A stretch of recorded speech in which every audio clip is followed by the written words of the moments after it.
Va saluer l'homme qui est, ou celle qui est à côté de toi et lui dit que, est-ce que tu sais que tu es béni de toutes sortes de bénédictions?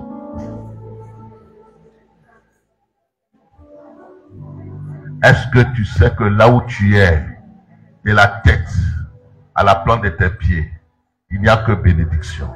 Amen.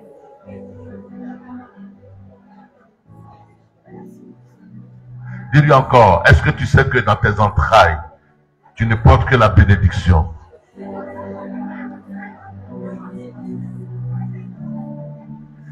Enfin, dis-lui que moi je vois sur ta tête une couronne de gloire. Au nom de Jésus-Christ.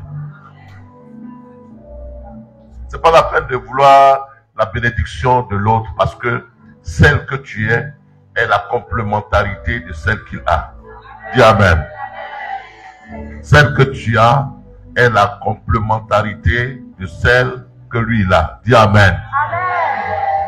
Donc, c'est non-sens de vouloir lui sa bénédiction. Parce que la tienne, elle est aussi égale à la sienne. Alléluia.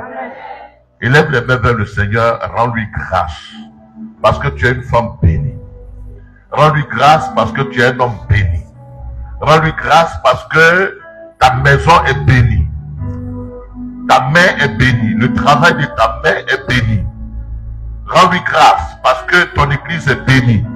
Ton ministère est béni. Rends-lui grâce parce que en toi, il n'y a que grâce et bénédiction. Rends-lui grâce. Exalte la grandeur de Dieu. Exalte sa bonté. Exalte sa fidélité. Exalte sa complétude à ton égard. Exalte sa fidélité de t'avoir rendu prospère. Mais tu ne le savais pas. Jacob a dit que Dieu était ici et puis je ne le savais pas. Oui, en effet, Dieu peut être avec toi et puis tu ne le sais pas. À cause de ce que tu as, multitude de distractions, de situations viennent te perturber. Mais je déclare ce matin, en vertu de l'onction, de la grâce de Dieu, l'onction sur ma vie, je déclare que la bénédiction qui est sur toi, elle sera manifeste, elle sera visible, elle sera matérialisée. Tu vivras de cette bénédiction, tu te réjouiras de cette bénédiction, tes enfants vivront de cette bénédiction et ton année 2024 elle sera entièrement couronnée par la bénédiction que tu transportes. Seigneur, merci parce que la gloire est revêtue sur leur vie, la gloire est manifestée sur leur vie à tous égards dans le nom de Jésus-Christ et nous disons Amen. Veuillez vous asseoir, assieds-toi sagement. Voilà. Ouf. Je ne sais pas pourquoi ici je déploie le maximum qui convient à ce que votre foi soit enracinée. En effet, vous êtes bénis. Alléluia. C'est devenu tellement ordinaire que, merci, dans le langage chrétien, ah, ma soeur Christ, sois bénie. Sois bénie. Sois bénie. Hein? Mais en réalité, elle est bénie. Dis-lui, demeure bénie. C'est différent. Stay blessed. Demeure bénie. C'est-à-dire que reste dans cette position de béni. Mais il n'a pas le choix que de rester dans cette position de béni. Parce que la Bible déclare que en Jésus-Christ, nous avons été bénis de toutes sortes de bénédictions dans les lieux célestes. Et dans le grec, la forme grammaticale de vous avez été bénis, c'est-à-dire que c'est quelque chose qui est établi et qui est irréversible. En Jésus-Christ, tu es incorporé en Jésus-Christ, tu es joint à Jésus-Christ, tu es uni à Jésus-Christ, tu es marié à Jésus-Christ. Et en lui, irrévocablement, tu es béni. Donc là où tu es, tu ne portes que bénédiction. Ne t'étonne pas que tu sois combattu. Ne t'étonne pas que tu sois souvent combattu. Mais ça, c'est le style de vie de ceux qui sont bénis. Dis Amen. Ne t'étonne pas que tu passes d'épreuve en épreuve. Non, c'est le style de vie de ceux qui sont bénis. Parce que sur ta tête, je vois une corbeille de fruits. Et la corbeille de fruits veut être arrachée. Mais rien ne peut arracher les fruits qui sont sur ta tête et qui sont dans la corbeille. Pourquoi? Parce que nul ne peut recevoir que ce qui lui a été donné du ciel. Tu es quoi? Tu es béni. Et pendant ce séminaire, nous avons dit que la seule chose qu'il faille comprendre, c'est savoir décoder. Décoder. Comment on appelle encore? Activer la bénédiction que nous transportons. Et parce que l'Église a reçu un évangile qui est faux. Parce que les non-appris ont enseigné ce qui n'est pas vrai. Et donc, ils ont dit que tu es maudit. Le conditionné par les efforts qu'il fallait soi-même fournir.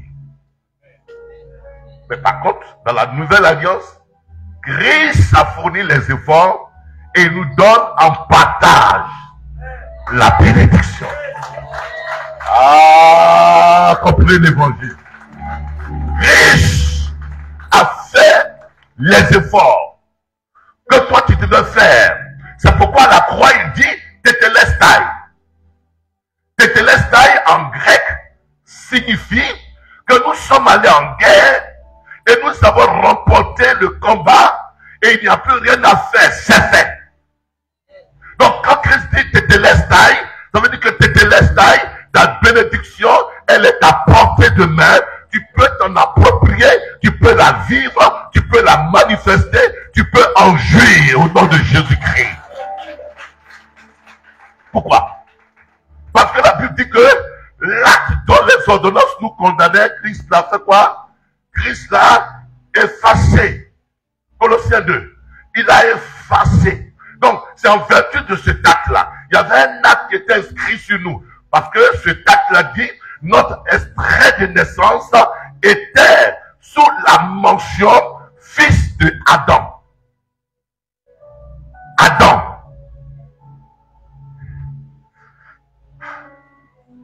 Ah, préparez encore un séminaire, on va aider les pasteurs. Fils de Adam. Nous étions adamiques. Et nous avons été adamisés. Maintenant, Jésus vient, il nous enlève de la tutelle de Adam, et Adam est mort. Dis Amen.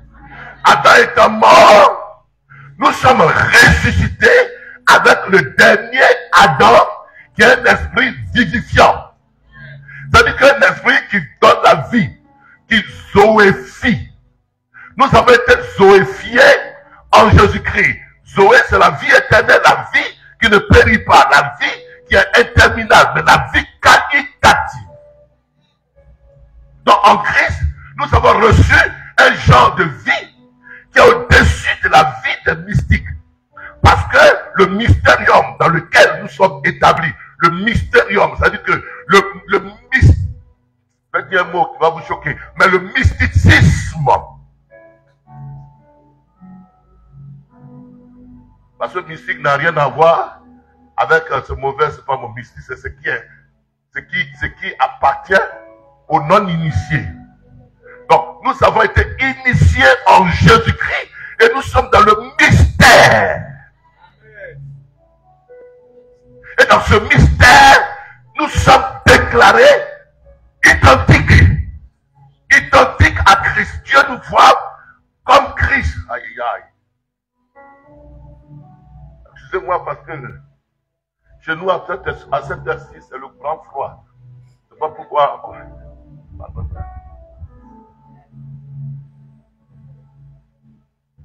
C'est pourquoi la Bible dit que tous ont péché et sont quoi? Et sont privés, séparés de la gloire de Dieu. Tu vois donc, la gloire de Dieu avait été mise sur l'homme. Quand l'homme a péché, il a perdu la gloire. Mais quand Jésus vient, il partage la gloire de Dieu avec nous. Jean 17, la gloire que tu m'as donnée, je leur donne. Voilà l'évangile que tu dois croire, auquel tu dois croire et pour lequel tu dois avoir une conscience renouvelée, une conscience éclairée.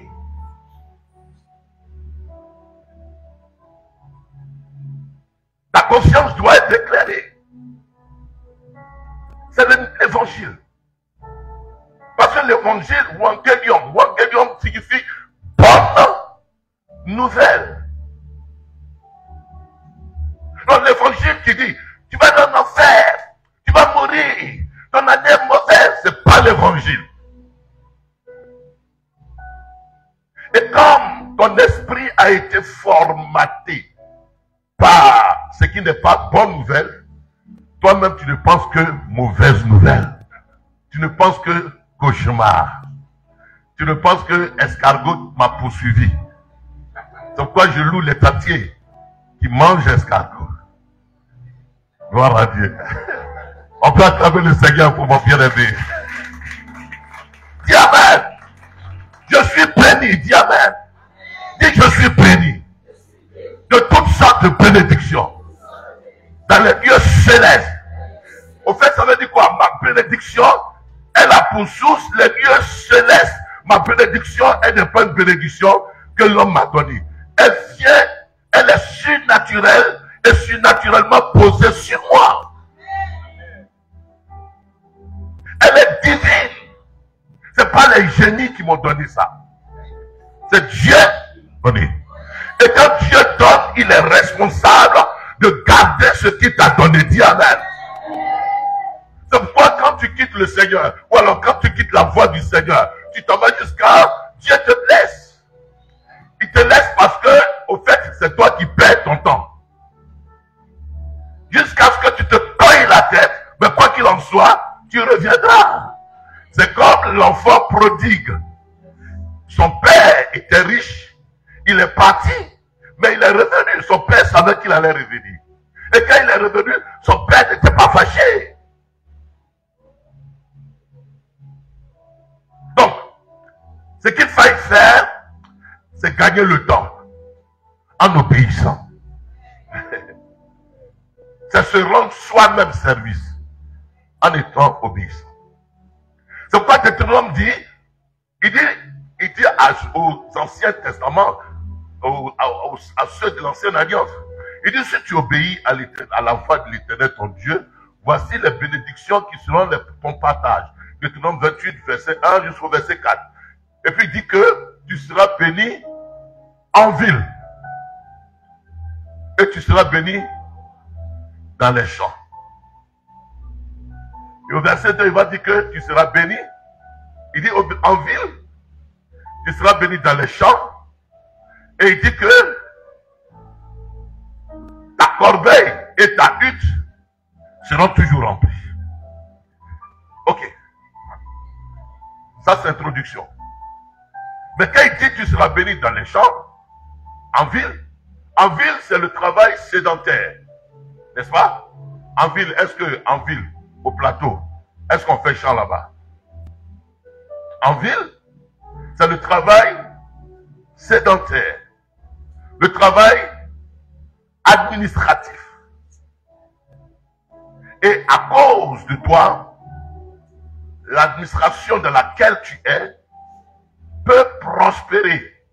Le travail dans lequel tu es peut prospérer. Vous voyez bien, le cas de Joseph. Dans Genèse chapitre 29, il était dans la maison de Potiphar. Et la Bible dit que Dieu faisait prospérer la maison de Potiphar à cause de qui?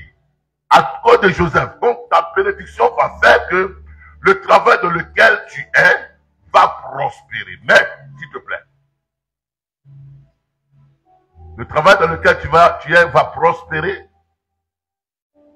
Mais toi, ta prospérité risque de ne pas être trop évidente. Demandez aux fonctionnaires qui sont là.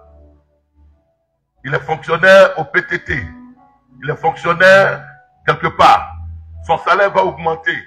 Mais on ne va pas lui donner le quadruple, le septante de son salaire.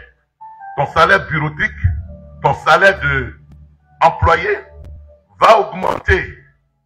Mais cela va augmenter dans une certaine mesure. Donc, tu seras béni. C'est-à-dire que tu vas connaître la prospérité dans ton travail. C'est bien. Mais ça ne suffit pas. Il dit, tu seras béni dans les champs. Or, les champs, pour avoir un champ, c'est une entreprise difficile. C'est un travail personnel.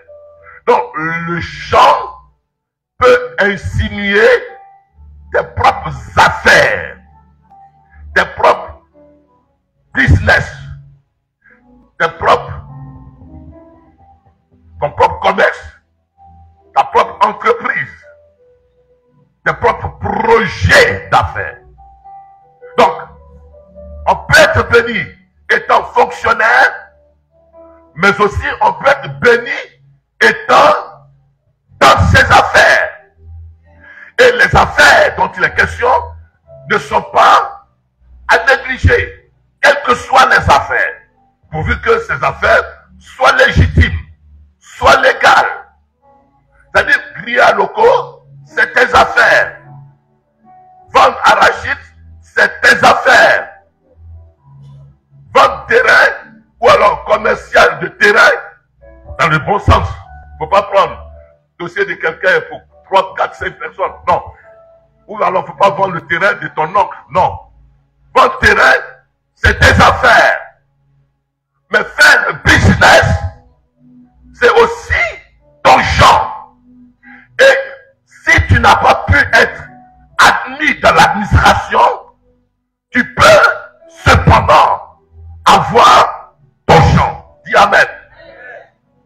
Tu peux avoir ton champ. Dis à ton voisin, il faut avoir ton champ. Et il faut que chaque matin tu ailles au champ. Ils n'ont pas compris. Il faut avoir ton champ. Dis Amen. Il faut faire ton commerce. Il faut faire tes affaires.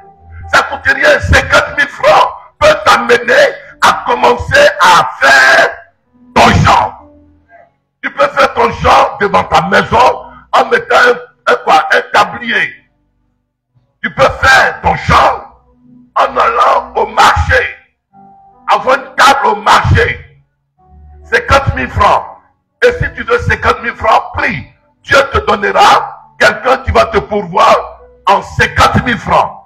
Mais il faut que 2024, tu mettes en tête que ce que Dieu a béni et le moyen par lequel Dieu manifeste la bénédiction, c'est ceux qui ont leur champ.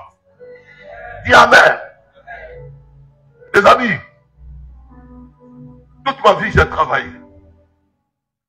J'ai travaillé. Étant ici, j'étais pasteur, j'étais professeur. Allant en France, j'ai fait sécurité. Après, il dit non, mais j'ai des diplômes que je peux équivaloir. Donc, je fais mes diplômes et puis je suis professeur. Après, j'ai dit bon, je fais un peu à côté. Donc, je fais l'entrepreneuriat à côté. Et quand je vois que l'entrepreneuriat a besoin de ma présence, de mes efforts, de ma présence continuelle, je compare. Et puis je dis, mais attends, professeur, tu vas me donner combien? 2 millions. Ça donne quoi? Bon, si je me concentre dans mon entrepreneuriat, au moins je peux avoir 2 millions et puis ne pas stresser. Tu vois? Donc tu calcules comme ça. Et donc tu vas dans tes affaires. Mais il faut avoir tes affaires. Il ne faut pas être là et puis procrastiner. Et dire, Seigneur, bénis-moi. C'est non-sens. Il y a des prières que Dieu n'exauce pas. Parce qu'il dit que j'étais déjà béni. À toi d'avoir l'intelligence renouvelée pour pouvoir entrer dans la manifestation de la bénédiction. Dis Amen. On peut acclamer le Seigneur. Nous sommes entrés dans un monde concurrentiel. Ça, je suis en train de vous défier. Si vous venez à l'église pour dire, oh Seigneur, c'est pas onction qui va bénir. Onction, c'est pour te tonifier. C'est pour te tonifier, c'est pour te donner des muscles spirituels pour affronter. Mais si tu as des muscles et que tu ne fais pas de combat, ça ne sert à rien. Tu as des muscles. Gros bras. Et puis, il n'y a pas par là, il n'y a pas quelque chose. Il n'y a pas lieu de se défendre. Ça n'a pas de sens. Donc, tu as des muscles spirituels pour aller face au défi et conquérir et posséder. Donc, tu es déjà béni. Ne viens pas à l'église pour dire, Seigneur, je viens pour que tu me bénisses. Tu es déjà béni. Tu viens à l'église pour que le pasteur te donne les clés de manifestation de la bénédiction qui est en toi. Et l'une des clés, c'est que tu es en 2024, tu es ton propre champ. Dis Amen. Alors si tu n'as pas de champ, commence à faire une formation. Formation de coiffeuse ou coiffeur. Nous autres, on se coiffe une fois par semaine. Si tu es un bon client comme nous, tu vois, ça fait déjà 2000 francs par semaine. Pour un seul client, si tu en as 10, ça te va. Coiffeur, plombier. Commence parce que les gens n'aiment pas toucher. Plombier, c'est-à-dire que toi, quand ils ont fait leur WC là, tu vas dans leur WC, comme tellement que c'est gros, et puis ils tirent l'eau, ça ne rentre pas, le WC est bouché. Toi, tu dis, moi, mon travail, c'est le travail de caca. De bouger les caca. C'est ce que tout le monde ne fait pas, que toi, tu vas commencer par faire, et Dieu va voir ton humilité, il va t'imposer à pouvoir avoir une entreprise de réparation de WC. Dis Amen. Et comme on ne vise pas haut. On ne vise pas haut. Je suis en train de vous montrer des choses concrètes. Ce n'est pas la fête de tomber. C'est une question de comprendre.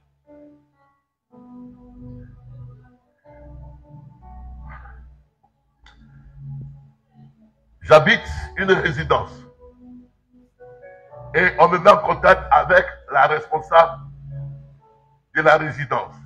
Mais c'est une tour. C'est une grande tour. Et ce n'est pas seulement cette grande tour, il y a encore d'autres tours. Mais tu la vois, elle est insignifiante. Il ne faut pas dire que ces médicaments ils font. Non, non. Si c'est un médicament, elle sera à la maison et puis l'argent est venu. Mais elle est insignifiante. Et tous les matins, elle va à Djamé. Elle achète les pacotilles là. Et puis elle les revend. Elle va à Dubaï. Elle achète les pacotilles là. Et puis elle les revend. Elle les revend. Elle les revend. Elle les revend. Maintenant, aujourd'hui, tu as les réseaux informatiques. Tu peux aller. Tu peux dire, bon, monsieur Kwasi, ne t'inquiète pas, moi je vais livrer le sac de riz. Le sac de riz fait 10 500. C'est ça, 10 500 peut-être. Avant 20 000 maintenant. Bon. Ok, autant pour moi. 20 000. Mais je vais te le vendre à 21 000. Ne va pas le chercher. Moi-même, je vais venir te le livrer. Et puis, si tu as beaucoup de clients comme ça dans la journée, tu achètes sur le dialogue 20 000. Et puis, tu vends 21 000, 20 000. Sur 10 clients, toi, tu gagnes 10 000 francs. Dis Amen. On peut acclamer le Seigneur parce que je veux que 2024, le pasteur s'arrête à la porte. Et tu viens faire quoi? Je viens faire église. Tu fais quoi? Je fais rien. Retourne. Tu fais quoi? Je fais rien. Retourne. Tu fais quoi? Je dors chez ma cousine. Retourne. Tu fais quoi? Je dors chez mon cousin. Retourne. Non, les amis, pour qu'on puisse voir Dieu sur toi, il dit que je bénirai le travail de tes mains. Je bénirai le travail de tes mains. Et le travail de tes mains consiste à avoir un champ, à ne pas procrastiner, à ne pas dire c'est demain que je vais faire, c'est maintenant qu'il faut faire. Si tu n'as rien, cherche parmi les tontons qui sont ici là, ou bien les tantis qui sont ici là. Dis, tanti, donne-moi 10 000 francs. Ok? Tanti va te donner 10 000 francs. Mais commence par avoir un champ. Disons amen. On va commencer maintenant. Dis à ton voisin, commence par avoir un champ.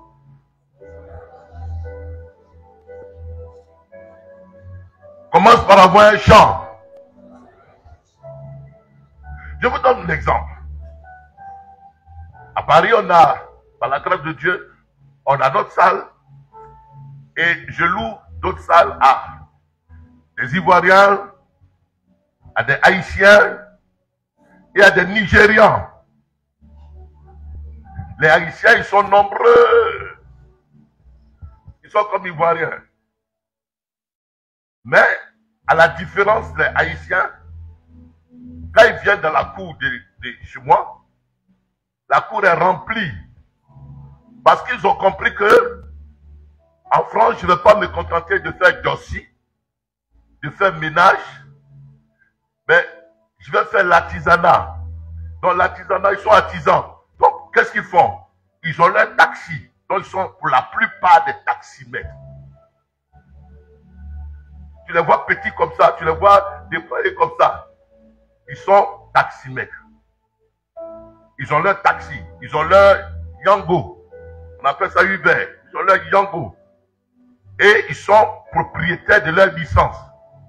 Donc eux, pour la plupart, quand ils doivent acheter un bâtiment, il y a un qui peut mettre sa licence en jeu. La licence fait près de 300, 400 000 euros. 300 à 400 000 euros, si je ne m'abuse. 300 à 400, mais c'est cher.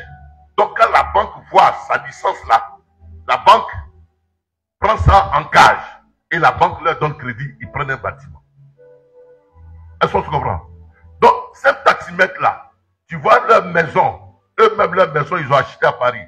C'est des grandes maisons. Tu vois les Nigérians, eux, ils ne sont pas nombreux. Peut-être ce soir là, vous êtes peut-être ce matin, vous êtes plus nombreux. Ils ne sont pas nombreux. Mais les Nigérians, ne voyez pas l'aspect négatif. Vous dites que non, ça, tu ne connais pas les... Les Nigérians, c'est des bosseurs. Ils sont coiffeurs, ils sont tailleurs, ils ne font pas l'école, parce que c'est anglais, ils parlent. Ils ne vont pas à l'école. Ou alors, ils ne sont pas dans l'administration comme nous. Mais ils sont des débrouillards. Et quand ils font une fête, mais c'est vraiment des voitures de toutes sortes de marques. C'est pas ça qui m'impressionne. Mais c'est le dévouement que chacun a. Chacun a la notion de vendre quelque chose. Alors que derrière ma maison, c'est ma maison qui fait clôture. Derrière la maison, on est ivoirien. Quand ils viennent au culte, ils prennent bus. Pourquoi? Parce qu'ils se sont habitués à travailler dans les villes. Donc, l'administration, ou bien à être nounou. Ou être nounou. À être... Voilà. Bon, je ne vous critique pas, mais j'exhorte. À être dans les travaux où ils ont un salaire. Or, le salaire, il est fait pour que tu puisses gérer le mois. Pour que tu puisses gérer le mois. Et donc, c'est ça la différence. Si l'Église développe l'idée de l'entrepreneuriat, l'idée de faire quelque chose, de vendre quelque chose, l'idée d'avoir son petit commerce, peu qu'il soit, Dieu bénira le petit commerce parce qu'il est celui qui bénit les faibles commencements.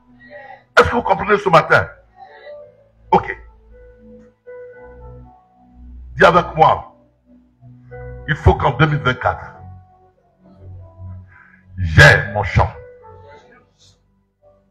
Il faut que j'aie mon champ. Il faut que je multiplie mes champs. Dans le nom de Jésus-Christ. Amen. Nous voulons voir ce matin la grâce de Dieu qui enrichit. La grâce de Dieu qui enrichit. Pourquoi?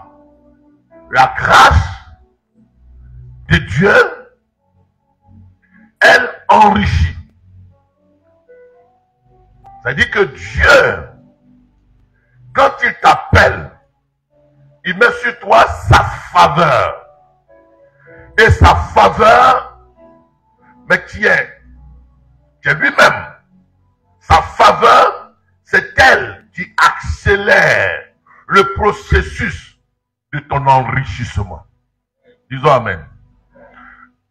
Quand la faveur de Dieu est sur quelqu'un, la faveur de Dieu développe son potentiel de façon exponentielle. Plus que celui qui a le même diplôme que lui, celui qui a le même diplôme que toi, il va progresser. Mais toi, qui as le même diplôme que lui, et qui a la faveur de Dieu, la faveur de Dieu te favorise davantage. Et je veux dire ce matin que tes efforts sont bons, sont bien. Tes efforts sont louables. Mais ce qu'il faut rechercher, c'est la faveur de Dieu. La grâce et la faveur de Dieu devront t'accompagner tous les jours de ta vie, afin que quels que soient les défis devant toi, les défis soient remportés et que tu puisses arriver à bon port, tu puisses atteindre les objectifs pour lesquels Dieu envoie sa faveur et sa grâce sur ta vie. Dis avec moi, la faveur de Dieu est sur moi. La Bible dit dans le psaume, dans le proverbe 31, la beauté est vaine. La grâce est trompeuse. Mais la femme qui craint l'Éternel est celle qui sera louée, est celle qui sera exaltée, est celle qui sera honorée. Et donc, la faveur de Dieu va ou rime avec la crainte de Dieu. La crainte de Dieu amplifie sur toi la faveur de Dieu. Et il faut que la faveur de Dieu fasse œuvre utile dans ta vie. Mais pour qu'elle fasse œuvre utile, il faut qu'elle soit adjointe par la crainte de l'Éternel, par l'obéissance de l'Éternel. Et l'obéissance à l'Éternel, l'obéissance à Dieu va permettre à la faveur d'être manifestée. Dis avec moi, faveur de Dieu. Dis avec moi, faveur de Dieu. Ok. On va lire un passage. Dans Galates chapitre 3.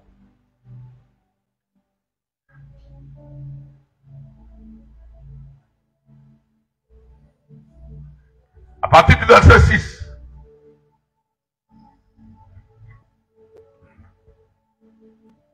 Galates 3, verset 6. Comme Abraham crut à Dieu et que cela lui fut imputé à justice, reconnaissez donc ce que sont ceux qui ont la foi, qui sont fils d'Abraham. Reconnaissez donc que ceux sont Reconnaissez que ce sont ceux qui ont la foi, qui sont fils d'Abraham. Aussi l'Écriture, voyant que Dieu justifierait les païens par la foi, a d'avance annoncé cette bonne nouvelle à Abraham. Toutes les nations seront bénies en toi. De sorte que ceux qui croient sont bénis avec Abraham le croyant. Amen. Amen. C'est que tu n'as pas trop compris, mais on va expliquer. Amen. Il dit, comme Abraham crut à Dieu. Et ça m'a fatigué un peu. Abraham n'a pas cru en Dieu.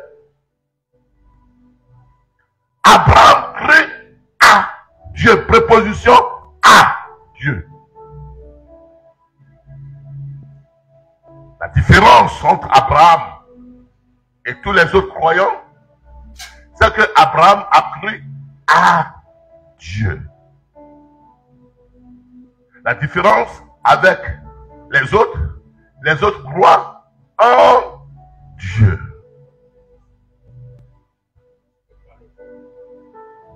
Abraham crut à Dieu. Et Jacques dira, même les démons croient en Dieu. Et cependant, ils tremblent. La différence de la croyance d'Abraham à Dieu et la croyance de plusieurs en Dieu fait que Abraham a été exceptionnellement ce que Dieu a fait avec lui. Et nous tous qui sommes là ce matin, nous croyons en Dieu. Et c'est parce que nous croyons en Dieu que nous sommes là.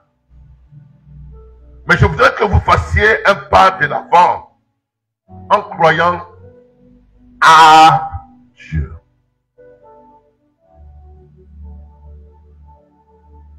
Et c'est en croyant à Dieu que la différence sera faite entre vous et ceux qui croient en Dieu.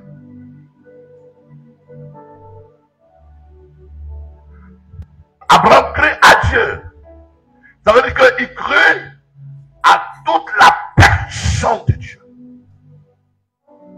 Il crut en toute la fidélité de Dieu. Il crut que ce que Dieu dit, il ne peut aucunement pas faillir. Il crut à la lettre aux promesses que Dieu fait. Abraham crut à Dieu. C'est-à-dire que c'est une croyance aveugle, sans raisonner, sans discuter. Et de telles personnes, Dieu se révèle vrai. Il se révèle capable. Il se révèle digne. Qu'on croit à lui. Abraham crut à Dieu. Il crut en l'intégrité, en la fidélité, en la parole, lettre pour lettre de Dieu. Il se mit à la tête que si Dieu dit va à gauche, que j'y vais. Dans tous les cas, comme Dieu a dit va à gauche, Dieu se suffit. Et il se pourvoira. Et il ne peut pas, il n'a pas besoin que quelqu'un d'autre l'aide.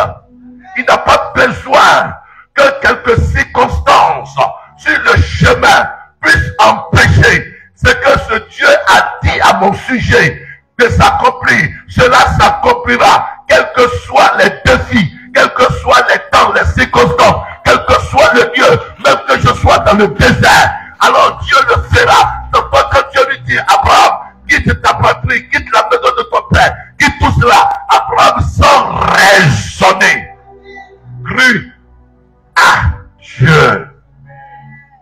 Et Dieu est dans ce temps de raisonnement.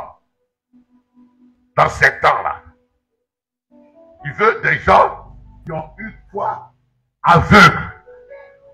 Dieu a dit, qui sont fous de la pensée de Dieu et qui se disposent à creuser à Dieu. Celui qui croit en Dieu sait dans sa tête que Dieu existe. Il sait que Dieu existe. Non, que Dieu existe. Que Jésus est venu. Je suis le Fils de Dieu. C'est Jésus qui sauve. Mais l'entièreté de sa personne n'est pas vouée à sa cause. C'est pourquoi la différence est faite lorsque les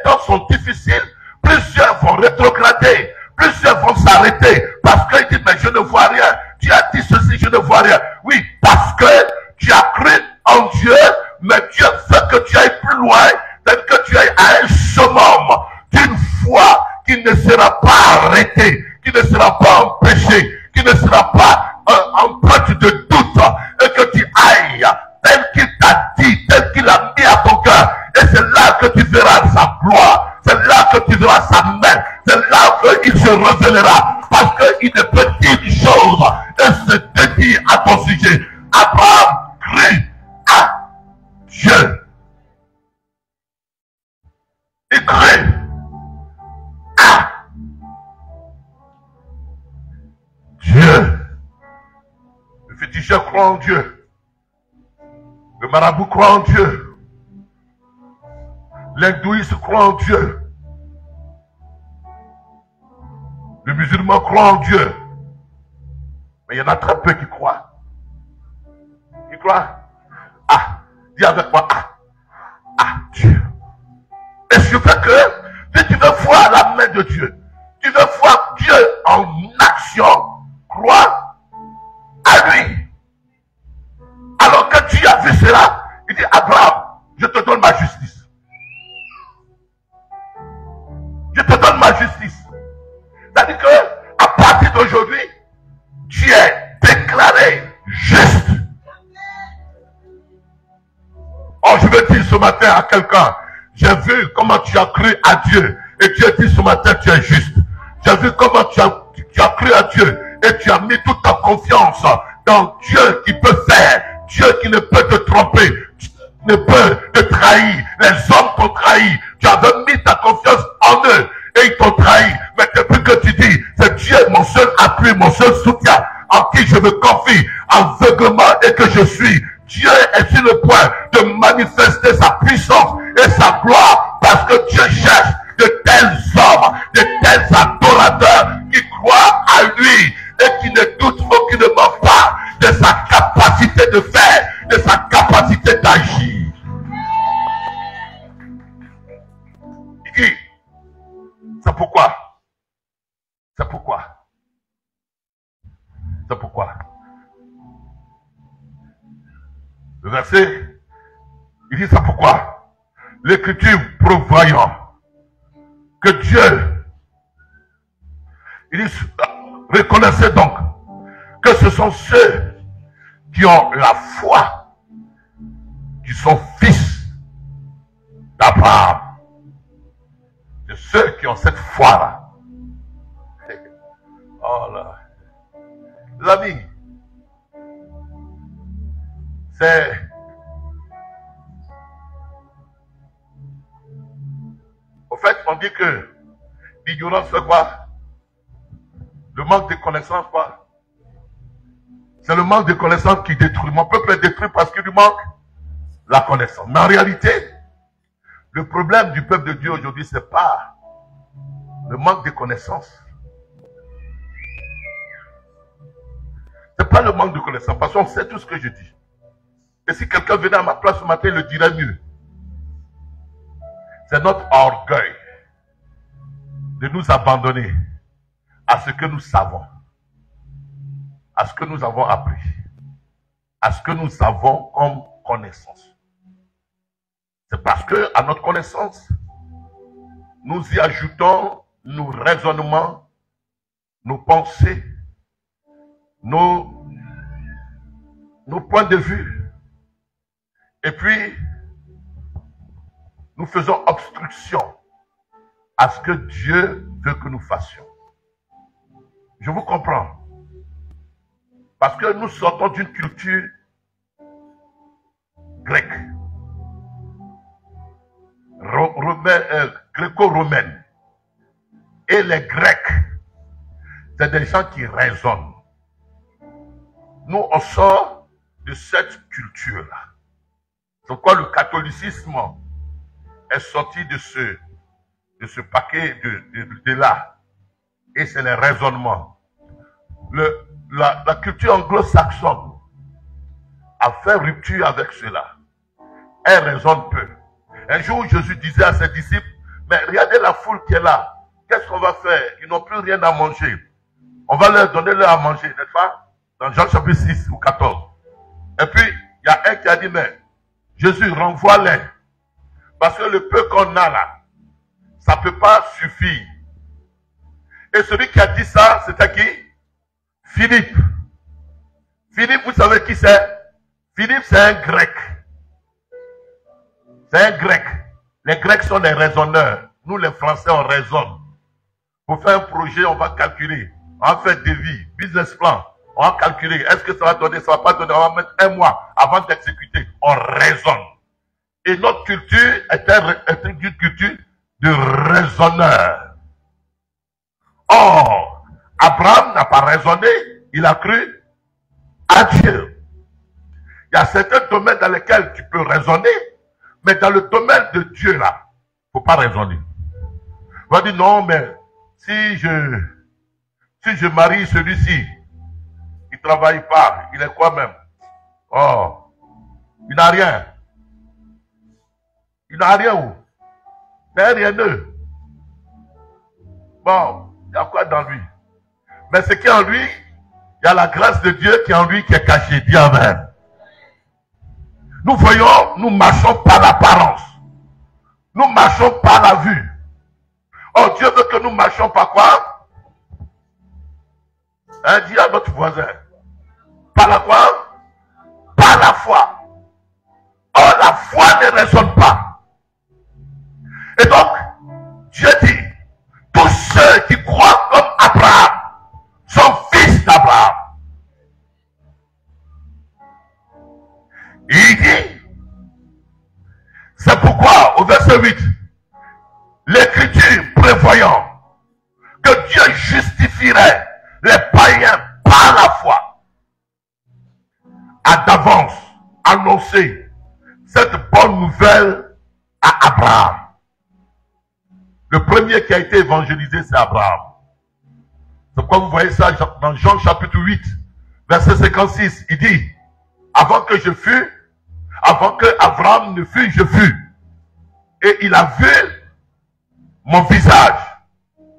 Et donc, tous ceux qui croient sont fils d'Abraham. Et je prie ce matin que tu crois à Dieu comme Abraham a cru à Dieu. Dis amen. Tu crois sans raisonner comme Abraham a cru sans raisonner. Je m'avais terminé. La grâce. C'est elle qui fait la différence. C'est que depuis le matin, vous êtes là. Je vais le dire simplement. La grâce. C'est elle qui fait la différence. Deux jeunes filles peuvent aller se promener. La grâce va faire la différence. Deux pasteurs vont commencer l'église. Ils sont allés dans la même école théologique. La grâce va faire la différence. Deux personnes vont aller faire une affaire. La grâce va faire la différence. Deux personnes vont entrer dans un bureau. La grâce va faire la différence. Or, dans ta conscience, tu dois dire que moi, la grâce de Dieu est sur moi. L'apôtre Paul dit en 1 Corinthiens 15, verset 10, que si j'ai pu travailler, c'est pas que je suis plus intelligent que les autres apôtres, mais c'est la grâce de Dieu qui a fait, c'est la grâce de Dieu qui fait que je suis ce que je suis. La grâce de Dieu, pas tes efforts, pas ton intelligence, mais c'est la grâce de Dieu qui fait la différence. Et je vais vous donner l'histoire d'une femme qui avait la grâce de Dieu, mais les gens n'ont pas vu qu'elle était l'incarnation de la grâce de Dieu. Un jour, dans Genèse chapitre 3, écoutez-moi, je me vais à la fin. Et c'est le sommet de mon message.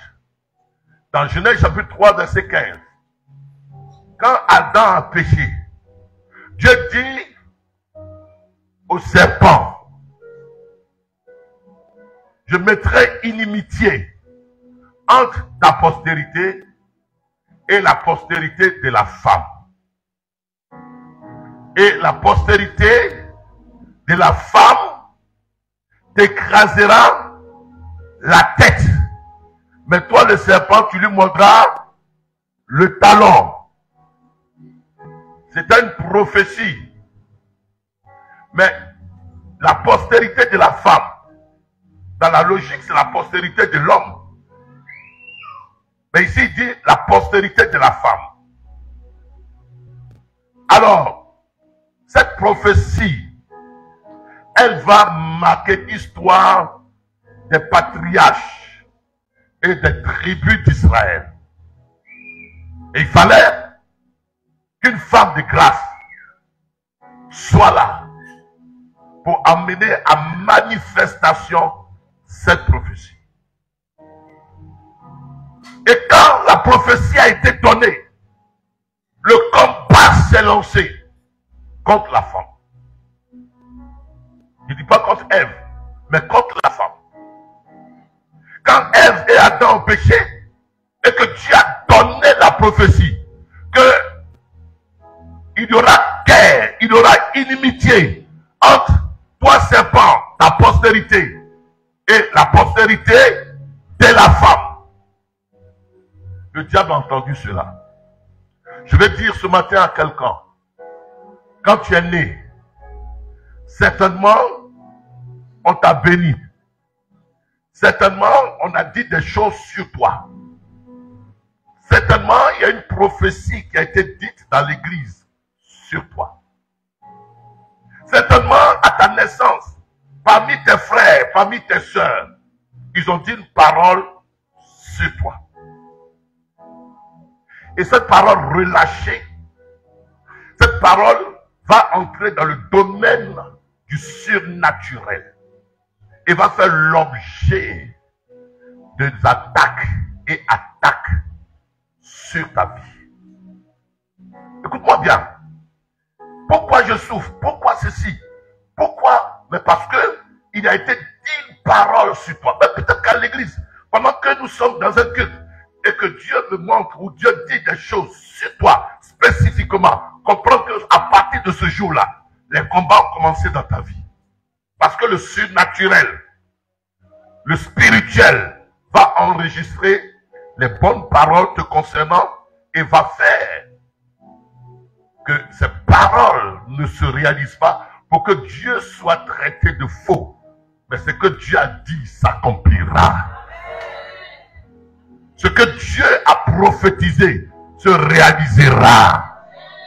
Quels que soient les combats, tu ne mourras pas sans avoir vu l'accomplissement de ce que Dieu a dit à ton sujet. Je dis ce matin, je ne sais pas ce qu'on a dit au jour de ta naissance. Je ne sais pas ce qu'on a dit au jour de la bénédiction des membres de ta famille. Oh, je ne sais pas ce qu'on a dit de toi. Même tu es allé chez un féticheur et le féticheur dit que cette femme-là ou bien cet homme-là, il est spécial. Il est spécial. Mais ce qui a été dit de bien à ton sujet a été l'objet d'attaque et continuera d'être sujet d'attaque. Mais cette attaque-là, l'attaque de tes ennemis ne triomphera pas parce que Dieu qui a dit ces paroles, il est assez puissant pour réaliser sa promesse. Quand ces choses ont été dites,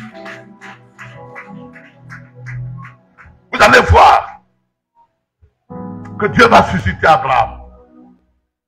Ça va commencer par là. Abraham, on dit que la postérité d'Abraham, Abraham sera source de bénédiction. Donc on parlait de la postérité d'Abraham. Vous allez voir que la première attaque, la femme d'Abraham, aidez le frère qui est à côté. Voilà, aide-le, parce que ce que je veux dire va peut-être le concerner. La première chose, puisque Dieu dit à Abraham, je te bénirai, et ta postérité sera quoi? Sera bénie, et tu seras source de bénédiction. Donc il fallait qu'il ait une postérité. Le premier qui est attaqué à la suite, c'est Abraham. Sa femme, Sarai, va devenir stérile. Elle va être stérile.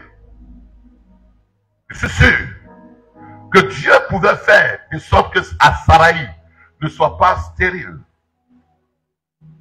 Il a fallu que dans Genèse chapitre 17, Dieu change le nom de Saraï à Sarah, c'est ça. Dieu change son identité. De Abraham à Abraham. Dieu change son identité. À partir du changement de son identité, les choses vont se mettre en route. Sarah va faire un enfant. On va couper court. Et qui va s'appeler Isaac. Isaac était la postérité d'Abraham. Isaac va faire lui aussi. Il va vouloir se marier. Il va se marier à qui? À Rebecca. Le même problème qui s'est posé chez sa mère, le même problème va se poser chez lui. Il va lui aussi avoir une femme qui va être stérile. Rebecca va être stérile, comme Saraï a été stérile. Mais la stérilité dont elle souffre là, c'est parce que le diable, il a compris que la postérité d'Abraham va venir. Après Isaac, il va avoir deux enfants. Il va avoir Ésaü et il va avoir, qui ça? Jacob. Jacob va faire ce que vous savez. Et il va aller dans une terre. Il va aller chez son oncle Laban. Et il arrive chez Laban. Il va voir une fille du nom de Rachel, qui signifie la brebis. La Bible dit que Rachel était belle, très belle. Et son cœur a aimé Rachel. Donc, dans son esprit, il va pouvoir fonder les 12 tribus d'Israël. Mais Rachel, elle va encore, elle aussi, être stérile. Mais le problème, c'est quoi? C'est qu'avant de prendre Rachel, le père de Rachel va faire son micmac. Je vous exempte tout cela parce que vous le savez. Et puis il va prendre qui? Il va prendre Léa. La Bible dit que Léa, elle ne ressemblait à rien. Je suis sûr, c'est là qu'il faut comprendre, que Jacob a dû maudire Laban. Parce que la Bible dit qu'elle elle regardait comme ça. Et puis il a travaillé pendant 7 ans. Et il a été doublé. Et il a eu pour femme qui? Léa. Pensez-vous qu'il était content? Ça n'a jamais été sa joie. Mais c'est Léa qui était le choix de Dieu. C'est Léa qui était le choix de Dieu. Je vais dire à quelqu'un une parole qui va le réveiller ce matin. Léa, la grande sœur, Léa, la méprisée, Léa, celle qui ne signifie rien, Léa, celle qui ne frappe pas les regards, Léa, celle qui était rejetée. Mais justement, c'est sur elle que la grâce de Dieu s'est posée. Parce que la prophétie qui a été donnée pour dire que la postérité de la femme naîtra, elle va passer par Léa. Cette femme qui a été, peut-être que les gens l'ont jugée. Attends, Léa, comment tu es folle? Tu as pu prendre le mari de ta sœur. Ils ont dû la condamner. Ils ont dû l'insulter. Elle a porté l'humiliation. Et d'ailleurs, comme vous disiez la Bible dans Genèse chapitre 29, la Bible dit que Jacob ne l'aimait pas parce qu'il aimait plus qui? Il aimait Rachel. Et pourtant, c'est elle qui porte grâce de Dieu. Je vais te dire ce matin, tu as intérêt à essuyer tes larmes, à considérer ce que Dieu peut faire encore avec toi, parce que toi, tu es porteur de la grâce de Dieu. Dieu peut faire des choses que les hommes qui sont autour de toi n'ont pas considéré qu'il peut faire avec toi. Il peut faire en toi. Parce que rejeter, mépriser, n'attire pas les regards, n'est pas considéré. Mais Dieu a de la considération réservée dans le secret. C'est-à-dire que Dieu t'a mis dans le secret pour ne pas que tu t'enorgueillisses certainement. Mais Dieu sait comment est-ce qu'il va travailler de sorte que ton visage soit relevé. Parce que sur toi, il a posé sa grâce. Au moment où les gens ne s'attendront pas, la grâce de Dieu va être manifestée. Et Dieu va manifester dans sa gloire sur toi. Dis Amen. Parce que la Bible déclare que la pierre que les gens ont rejetée, elle a été la principale de l'homme. Certainement, tu es la pierre rejetée, la pierre méprisée, la pierre déconsidérée. Mais Dieu dit que tu es la pierre la principale. Par toi va commencer l'élévation de ta famille, l'élévation, la distinction de ta famille. Tu es quelqu'un de précieux. Les yeux de Dieu se sont posés sur toi pour faire de toi un porteur de la grâce de Dieu, un porteur de la révélation à manifestation. Dis Amen. Est-ce que vous comprenez que celle qui n'était pas dans le programme, elle n'était pas dans le programme d'Abraham, de qui? De Jacob. Elle n'était pas dans le programme de Jacob. Ce qui était dans le programme de Jacob, c'était qui? C'était Rachel. J'insiste là-dessus parce que je vais accélérer quelque chose sur ça. Le gars, il vient chez Laban. Il aime Rachel. J'aime bien. Apparemment, Laban a trahi Jacob. Laban a trahi Jacob. Le gars, il a travaillé 7 ans. Pour qui? Pour qui? Oh, aidez-moi, venez avec moi. Parlez avec moi. Il a travaillé 7 ans pour qui? Pour Rachel. Au jour du mariage, il va déguiser Léa. Et puis il va présenter Léa. À qui? À Jacob. Ils vont faire les noces. Et ce matin, il se rend compte qu'il a été dupé par Laban. J'avoue qu'il a pleuré. Homme de Dieu. J'avoue qu'il a pleuré. Il a pleuré. Vous aimez cette jeune fille? Viens, on va faire une expérience. On va les réveiller. Voici Rachel. Rachel. On peut acclamer le Seigneur.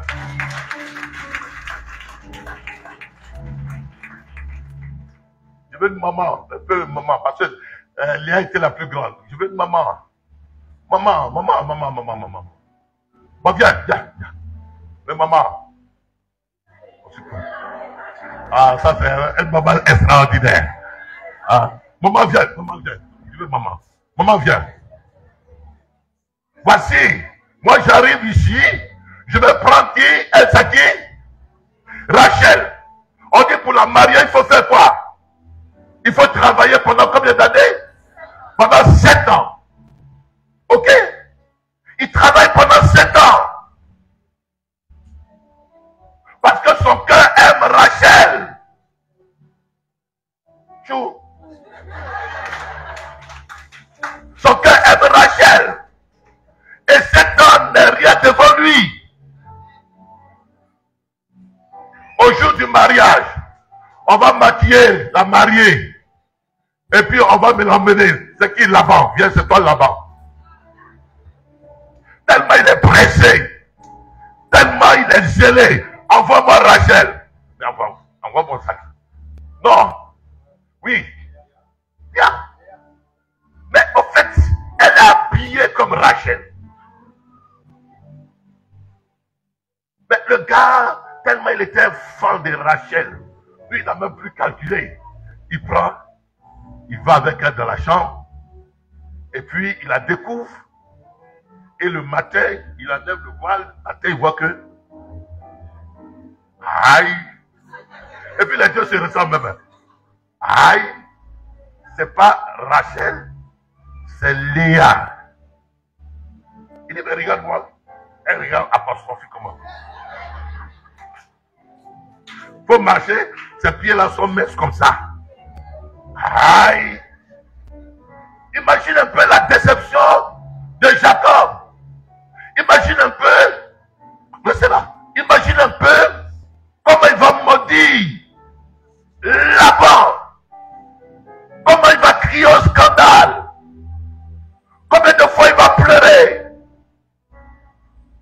Mais je vais te dire ce matin, les erreurs que tu as faites, que les hommes ont faites, Dieu rachète les erreurs. Dieu rattrape les erreurs. Dieu transforme les erreurs. Et les erreurs que toi tu as faites ou que les hommes ont faites deviennent parfois source de bénédiction.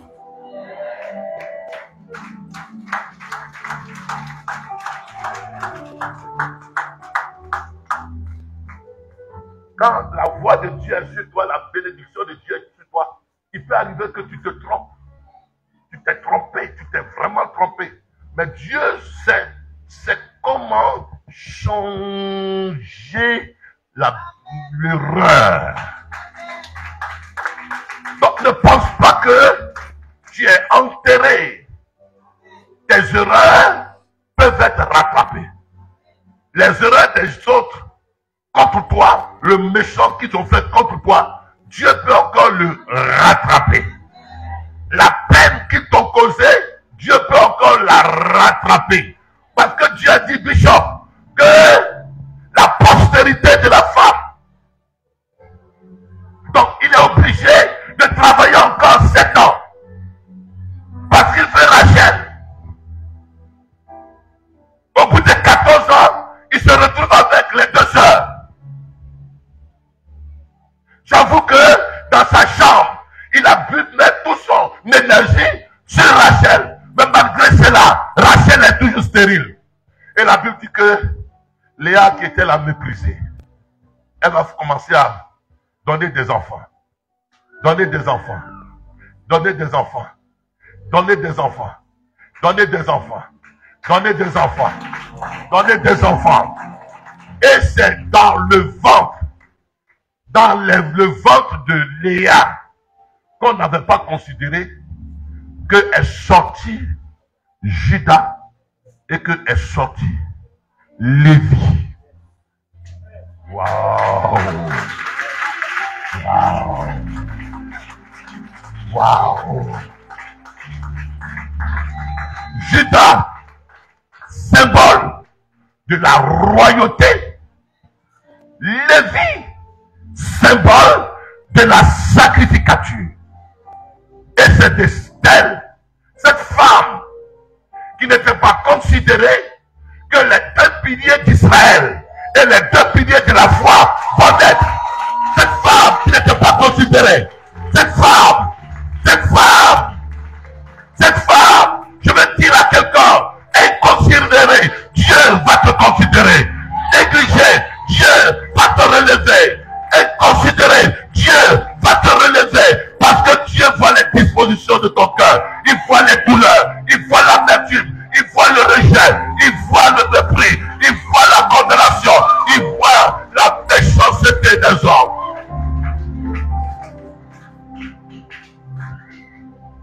C'est de Léa qu'est sorti le roi David. C'est de Léa qu'est sorti les Lévites, le sacrificateur Aaron. C'est de Léa que Genèse chapitre 3 verset 15, la postérité de la femme, c'était elle la vraie femme. C'était elle la vraie femme. C'était elle la vraie femme. C'était elle la vraie femme. C'était elle la femme que les gens méprisaient. Les yeux n'étaient pas sur elle. Dieu l'a cachée. Je suis en train de dire à quelqu'un,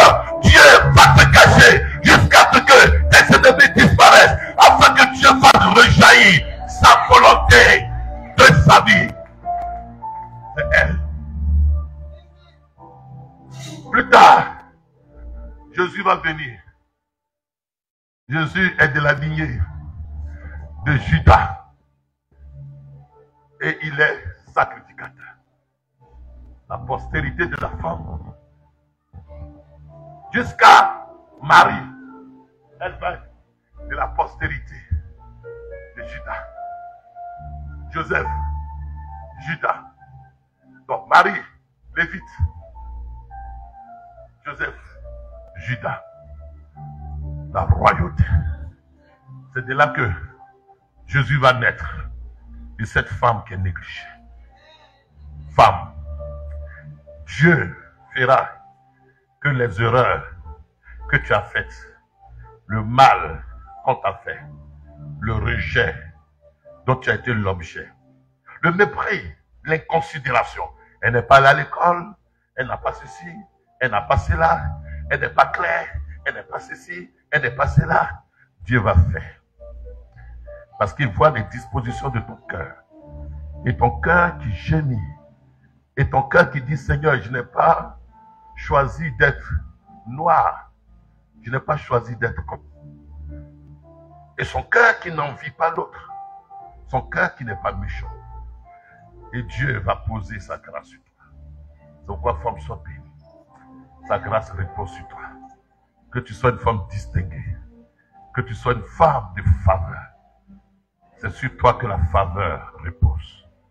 Sur toi que la distinction de Dieu a été faite. Sois bénie. Et toutes les femmes qui souffrent dans leur cœur comme toi. Toutes les femmes qui ont la douleur comme toi. Dieu fera de sorte. Mais ne va pas, Rachel.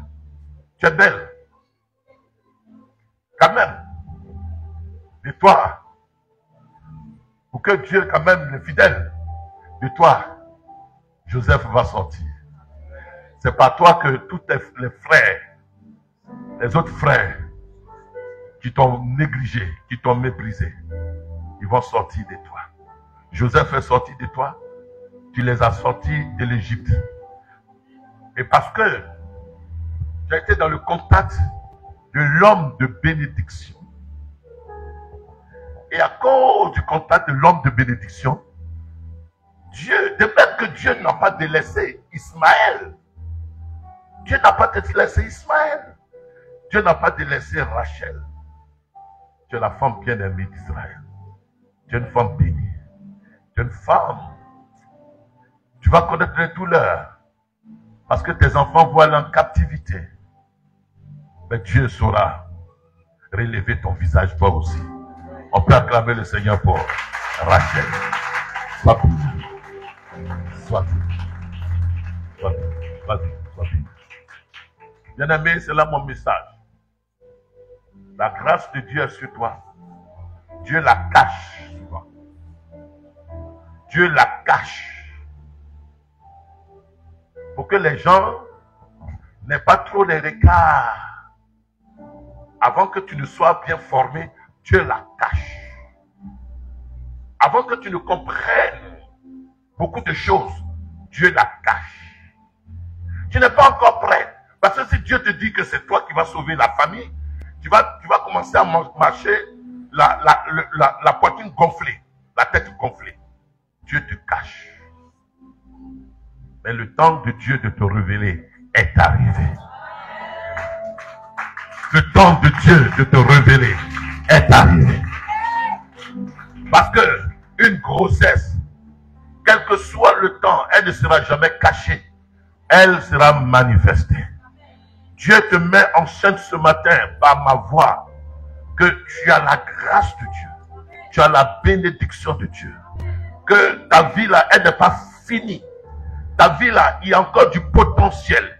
Dieu peut faire quelque chose avec. Qui aurait cru? Qui aurait cru que j'allais parcourir moi aussi le monde? Quand je suis allé pour la première fois, je vous ai déjà dit, aux États-Unis, on m'envoie un Américain blanc dans une limousine qui me conduit. Je regarde mon passeport, je regarde ma carte d'identité ivoirienne. Et puis je vois que c'est le nom de ma maman. Mais qui va considérer ma maman? Qui va considérer? Elle est la plus pauvre du village. Mais c'est son fils qui va aux États-Unis. C'est son fils qui est honoré. Dieu va t'honorer. Ainsi, il va honorer ta famille. Dieu va t'élever. Ainsi, il va élever ta famille. Dieu va te distinguer. Ainsi, il va distinguer extinguer ta famille. Alors, ne dis pas que c'est fini. Ne dis pas qu'on va mourir dans la pauvreté. Ne dis pas que Dieu m'a oublié. Parce que dans sa philanthropie divine, Dieu a de la miséricorde, il a de la compassion, il a de la bonté, de la fidélité pour tous ceux qui sont en lui. Tu ne seras pas oublié. Tu vas te tenir debout et tu vas dire, je crois à Dieu.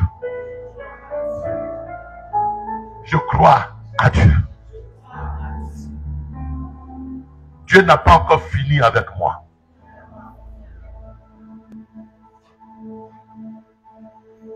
La Bible dit que les bontés de Dieu ne sont pas épuisées. Sa fidélité demeure à toujours. Dieu n'a pas encore fini avec toi. Les amis, quand les gens m'appellent le vieux, dans ma tête, je ne suis pas le vieux. Hein. Mais dans ma tête, l'esprit est nouveau. L'esprit est jeune. Parce que chaque jour, Dieu renouvelle sa grâce sur ma vie. Et ce que je n'ai pas pu avoir à 40 ans, je peux l'avoir à 60 ans. Ce que je n'ai pas pu avoir à 60 ans, je peux l'avoir à 80 ans. Caleb a dit, je suis encore en vigueur que lorsque j'avais 40 ans. Bien aimé, ce qu'il faut faire, ce n'est pas l'exercice physique, c'est l'exercice mental. Renouveler ta pensée que chaque jour, tu es encore capable de poursuivre. Tu es encore capable de réussir. Tu es encore capable de bâtir un foyer. Tu es encore capable de te marier. Tu es encore capable d'entreprendre. Tu es encore capable d'aller loin. Tu es encore capable de faire tes exploits. Tu es encore capable d'enfanter. Tu es encore capable. Mets la main sur tes entrailles. Et ce que je dis ce matin, peut-être que toutes ces paroles ont été dites pour moi, ont été dites pour une femme, ont été dites pour toi, pour quelqu'un. Mets la main sur tes entrailles. Et toi-même, bénis tes entrailles. Bénis tes entrailles. Tu sais que de tes entrailles vont émerger des idées ingénieuses. De tes entrailles va émerger une inspiration. De tes entrailles, Dieu va mettre une pensée prophétique. Dis à Dieu, parle. Parle-moi dans mes entrailles. Tu dis, j'ai quelque chose sur le cœur. C'est ça. C'est tes entrailles. Dis à Dieu, mets-moi en chèque d'une idée prodigieuse, d'une inspiration prodigieuse, d'une invention prodigieuse. Mets-moi enceinte d'une idée. Inspire-moi une idée. Inspire-moi quelque chose. Dieu, mets-moi enceinte. Tu n'as pas encore fini avec moi. Chacun prie pour lui. Ma vie n'est pas finie. Elle n'est pas encore gâchée. C'est maintenant que je commence. C'est maintenant que je commence. Tout ce que tu as dit à mon sujet s'accomplira. De toutes les paroles que tu avais dites à Israël, elles s'accomplissent tous. Josué 21, verset 45. Elles s'accomplissent toutes. Qu'est-ce que tu as dit à ton sujet? Il reste à être accompli. C'est pourquoi il te permet d'entrer en 2024. Pour que l'accomplissement te trouve en 2024. Qu'est-ce qui a été dit que Dieu n'a pas encore fait? Parce que la prophétie doit rencontrer le télos, doit rencontrer l'accomplissement, la maturité. Qu'est-ce que tu as dit qu'il n'a pas encore fait? Il dit 2024, c'est le chantier. 2023 a été préparation. A été préparation. A été préparation. A été préparation. Recevez. Recevez de Dieu. Recevez. Recevez de Dieu. Recevez. Recevez de Dieu l'abondance de la bénédiction. Recevez. Recevez de Dieu l'abondance de la grâce. Recevez. Recevez de Dieu l'abondance de l'émergence en Jésus-Christ. Recevez la vie abondante, la joie abondante, la paix abondante. Recevez. Recevez de Dieu la grâce abondante. Il n'a pas encore fini avec toi. Il est au point d'agir. Il n'a pas encore fini. Il faut mieux qu'il traite l'intériorité et qu'il affermisse et qu'il te console et qu'il enlève le chagrin, enlève le doute et qu'ainsi sa main précipite maintenant le miracle. Tiens, voici la grâce de Dieu. Wow! Reçois là. Je sens cette femme, elle est spéciale. Elle est là parce que c'est une femme spéciale.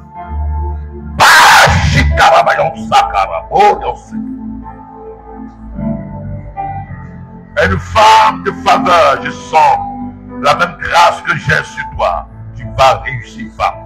Tu vas aller loin, tu vas aller loin. Tu rencontreras des connexions qui vont impacter ta vie, qui vont impacter ton histoire. Vas-y, reçois la grâce de Dieu.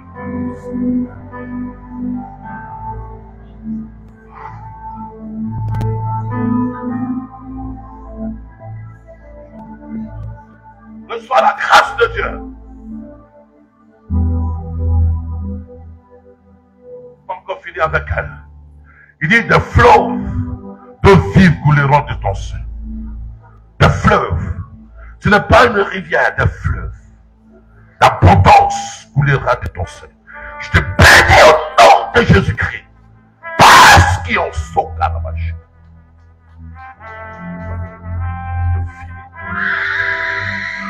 Oui. Passe au courage.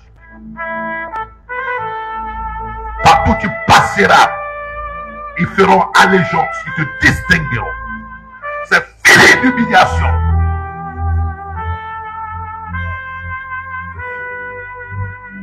C'est fini, femme, c'est fini. Un vêtement nouveau sur toi. Un vêtement nouveau sur toi. Un vêtement nouveau. Au lieu du deuil, la gloire. Au lieu de l'humiliation, la gloire. Au lieu d'être détesté, la gloire. Léa a été rehaussée. Dieu va te rehausser. Dieu va te rehausser. Dieu va te rehausser. Dieu va te rehausser. Ce n'est pas encore fini. Dans le film, il y a toujours un brave. Et le brave ne meurt jamais. Tu ne mourras pas. Il dit, je vivrai, je verrai la gloire de Dieu. Je ne mourrai point, je vivrai. Ce n'est pas fini.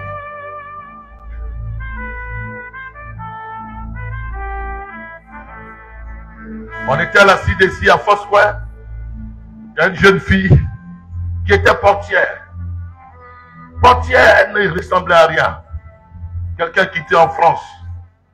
Il dit, c'est toi, je veux. C'était le plan de Dieu. Il s'accomplira. L'onction sur moi, je la déverse sur toi. La grâce sur moi, je la déverse. Ce que j'ai reçu, je vous le prends. Reste béni. L'huile coulera de ta tête jusqu'à la plante de tes pieds. Tu seras arrosé. Chaque matin est pour toi. Chaque jour est pour toi. Chaque instant est pour toi. Bénis ta vie. Je te bénis au nom de Jésus-Christ. Sur la base du sacerdoce auquel je suis appelé. Je te bénis. Je te bénis. Je te bénis. Je te bénis.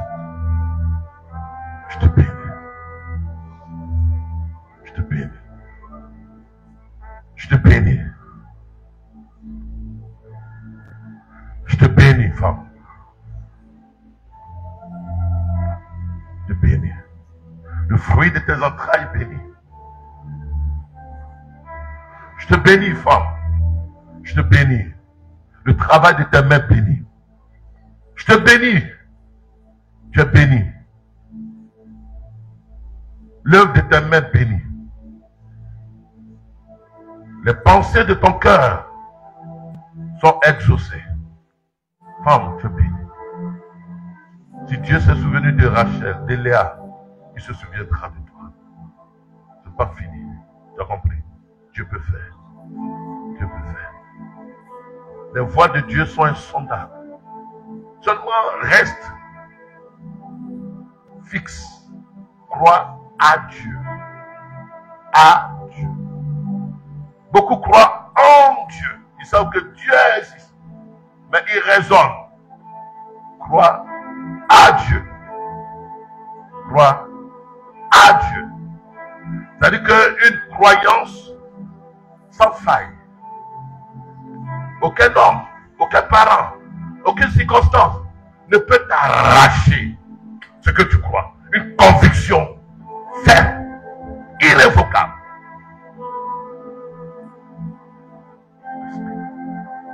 Une conviction irrévocable.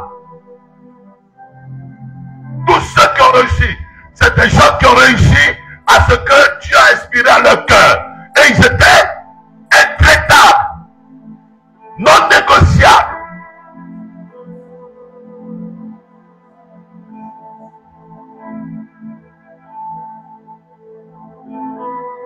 Non négociable, pas sentimental, pas émotif, non négociable. Job dit, celui qui est ferme dans ses résolutions, tu lui accordes le succès.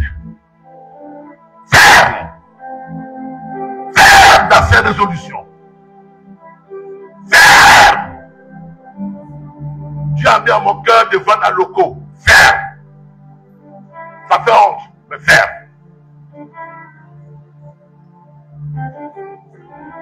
Quand je devais quitter ici en tant que professeur, aller à l'aventure, je ne savais pas où je partais. J'avais 600 000 francs. 600 000, ouais, 600 000. De salaire. Je parle de 99,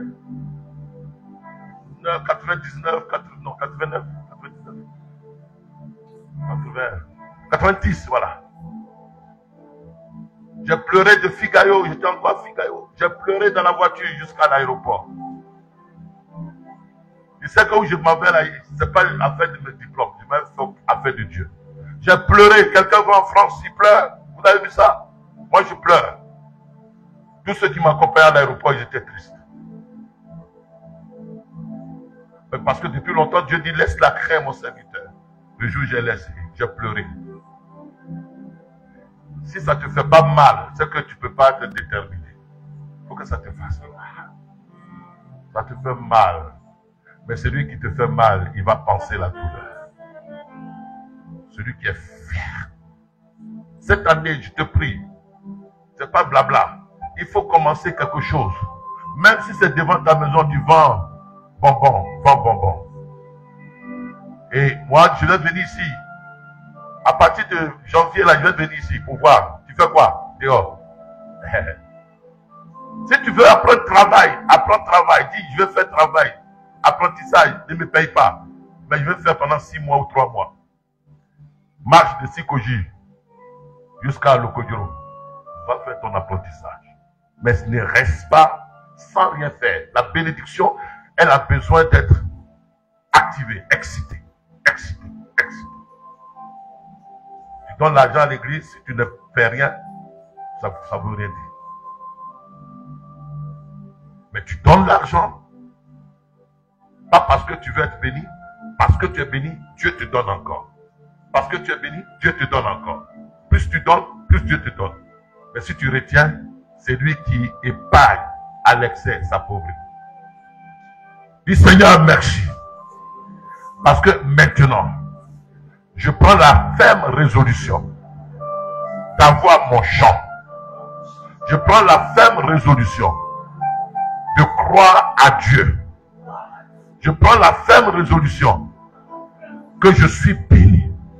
Même si je vends du Nyamaku, et parce que je suis béni, la bénédiction fera clore ce que je fais.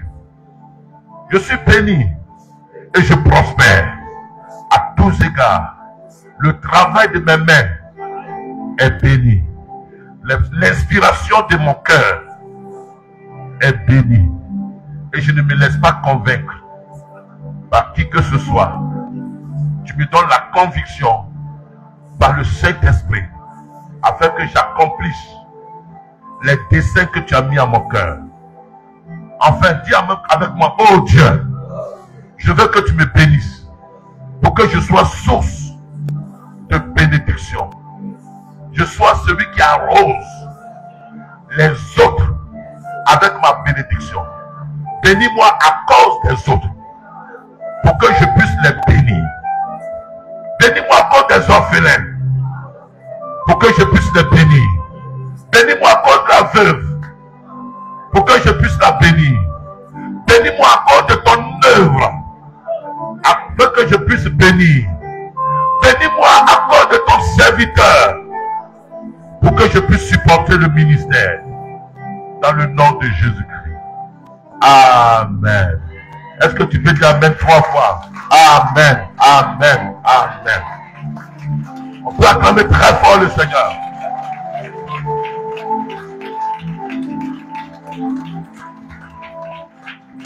Amen. Veuillez vous asseoir. Je vous remercie pour m'avoir accordé ces 3 jours. Je remercie le bishop, c'est mon fils bien-aimé. Je remercie aussi la révérende, c'est ma fille bien-aimée. Ces 2 personnes qui sont des personnes honorables à mon cœur. Et je vous dis, vous êtes à la bonne place. Alléluia. Les gens aiment le waya, waya, waya, waya, il n'y a rien dedans. Parce que ce qui n'est pas soutenu par Dieu et sa parole vraie, ça finit par vous glisser. Je termine pour dire, si vous devez passer les fêtes de fin d'année, bonne fête de fin d'année. Que Dieu bénisse la Noël pour vos enfants. Que Dieu bénisse votre sortie et votre rentrée. Que Dieu vous sécurise dans les transports partout où vous passez. Que Dieu veille sur vous et que cette fin d'année soit une fin d'année bien heureuse au nom de Jésus-Christ. Je rappelle que nous avons un deal. Je n'en ai pas parlé parce que il y a beaucoup de choses. Mais nous avons un deal. Je reviendrai en janvier pour que notre deal, on le réactive. Vous savez ce que c'est, non? On se connaît. Voilà. Nous avons un deal. Je vais dire aussi que les Grecs voient l'année de façon linéaire. Les Hébreux, comme Dieu, voient l'année de façon cyclique. C'est un cycle. Nous sommes dans un cycle. Donc 2023, c'est un cycle qui se termine et qui recommence un autre cycle. Et dans le nouveau cycle, prenez de bonnes résolutions parce que je vous ai enseigné. Soyez déterminés. Ayez votre champ. Ayez une activité. Faites quelque chose. Faites quelque chose. Vous pouvez. On se comprend? Et puis, vous allez voir comment Dieu va fructifier ça. Comment Dieu va mettre des relations dans votre chemin. Soyez bénis. Je vous aime dans le nom de Jésus.